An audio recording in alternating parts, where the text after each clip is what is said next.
Go for main engine start. We have main engine start.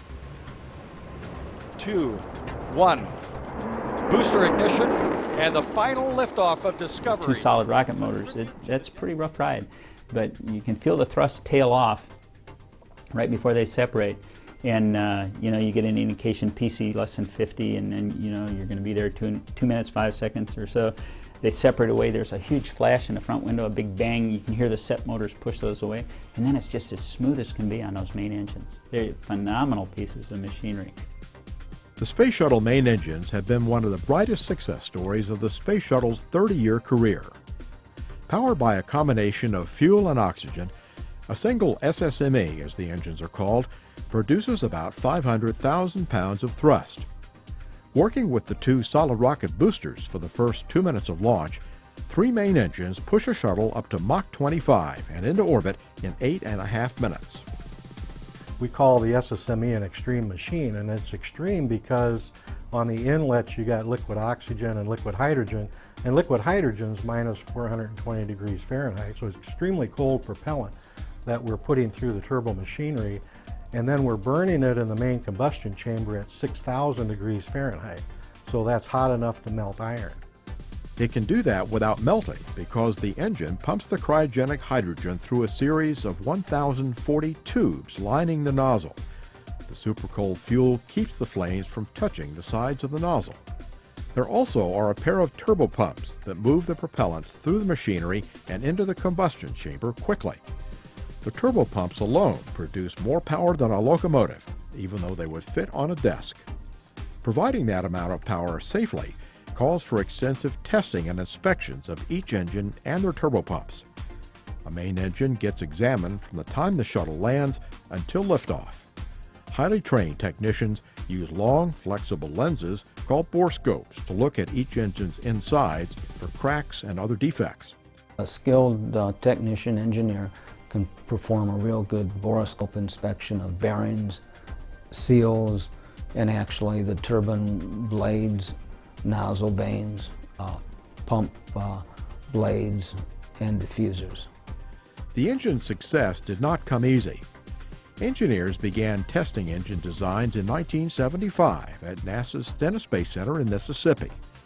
Just getting the startup sequence right took months and months of complex work.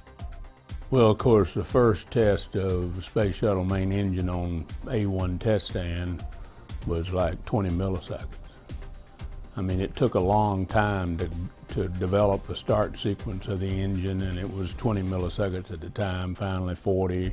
They worked their way up to 1.5 seconds, which is a critical time period in the thrust buildup of the start sequence, and then it just went on from there, and it took a long time to actually finally get to main stage. The shuttle's main engines made their first flight test on April 12, 1981, along with the rest of the Space Shuttle system. Although the engines had been fired on test stands, no crew flew with them until Commander John Young and pilot Bob Crippen rode them into orbit on STS-1. And when that whole vehicle got together, we put the crew in and we counted down, and we saw engine ignition and all 3 engines come up. It was just an extremely rewarding experience to see that and see the SRBs fire and that whole orbiter take off and fly. It was hard to describe because of all of the activities that I know led up to that and all the people involved in it, to see that as a successful mission, because we didn't have an opportunity to fly it unmanned before we flew it manned. So that's the first time this country really did an experiment with people on board, and it all worked. Though the shuttle engines are smaller than the mammoth F-1s that powered the Saturn V's first stage, they had to be far more efficient. And then this is the first time we had to design an engine that would operate for 8.5 minutes. In the Apollo program, the first stage engines operate for about 200 seconds, and it basically gets you up to about 50,000 feet or higher through the heavy atmosphere, and then the first stage is spent and then the second stage takes over. In this case, the SSME was designed to start on the ground, have the ability to health check it before the solid rocket motors ignited, and then commit the launch, and then stay running all the way through orbital injection velocity So that made it run for 8.5 minutes. So that was different than engines we had built previously. Along with the brawn of hundreds of thousands of pounds of thrust, the engines carry very delicate brains that take constant measurements of the systems dozens of times every second. This is the first engine we built that had an active onboard digital computer. And the computer has a program in it that runs through its full cycle in 20 milliseconds, so 50 times a second.